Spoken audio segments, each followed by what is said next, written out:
হে কৃষ্ণ করুণা সিন্ধু দীনবন্ধু জগৎপতে গোপেশ গোপিকা কান্ত রাধা কান্ত নমস্তুতে। জয় নিতাই, রাধে রাধে, হরে কৃষ্ণ। আজ শ্রীমদ্ ভগবদ গীতা ষষ্ঠ অধ্যায় ধ্যান যোগ শুরু করছি। শ্রীমান ভগবান বলিলেন, কর্মফলের আকাঙ্ক্ষা না করিয়া যিনি কর্তব্য কর্মগুলি করিয়া যান তিনি কর্মত্যাগী যোগী। শাস্ত্রে যে সকল কর্মের ব্যবস্থা আছে তাহা ত্যাগ করিলেই যোগী হওয়া যায় না। হে অর্জুন, সুধীগণ, কর্মত্যাগ ও যোগ এই একই জিনিস বলিয়া জানেন। কেননা কর্মত্যাগ না করিলে কেহ যোগী হইতে পারেন না। যিনি কর্মফল ত্যাগী অথবা ধ্যানযোগ অবস্থান আসক্ত তাহার পক্ষে নিষ্কাম কর্ম অনুষ্ঠানই উৎকৃষ্ট। শ্লোক নম্বর 3।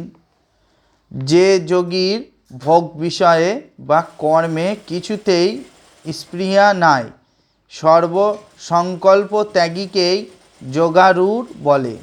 নিজের বুদ্ধি দ্বারা নিজেকে উদ্ধার করিবে, আত্মাকে কখনো অধঃপতিত করিও না।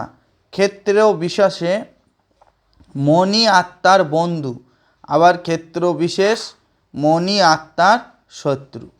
নিজেকে দিয়া যিনি নিজেকে বশীভূত করিয়াছেন তিনি আত্মার বন্ধু, আর যিনি অক্ষম তিনি নিজের আত্মার শত্রু ন্যায় প্রবর্তিত হন।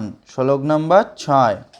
যে ব্যক্তি আত্মাকে জয় করিয়াছেন, যাহার মন প্রশান্ত, তাহার আত্মা পরমাত্মা রূপে প্রকাশিত হয় এবং তিনি শীত উষ্ণ, সুখ দুঃখ, মান অপমানে অবিচলিত থাকেন।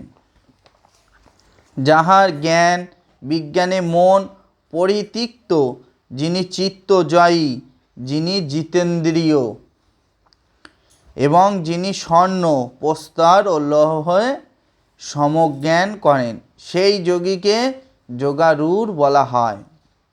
শ্লোক নম্বর 8। বন্ধু, মিত্র, শত্রু, উদাসীন, মধ্যস্থ, দস্যু, সাধু ও পাপীতে তিনি সমজ্ঞানী, তিনি শ্রেষ্ঠ এবং যোগারূঢ়। সর্বদাই নিজের স্থানে থাকিয়া, একাকী সংযত চিত্তে থাকিয়া, ভোগ ত্যাগ করিয়া এবং কাহারও কিছু না লইয়া মনকে সমাহিত করিবেন। শ্লোক নম্বর 10। আজ এই অবধি, কালকে 11 নম্বর অধ্যায় থেকে শুরু করব। জয় নিতাই, রাধে রাধে, হরে কৃষ্ণ।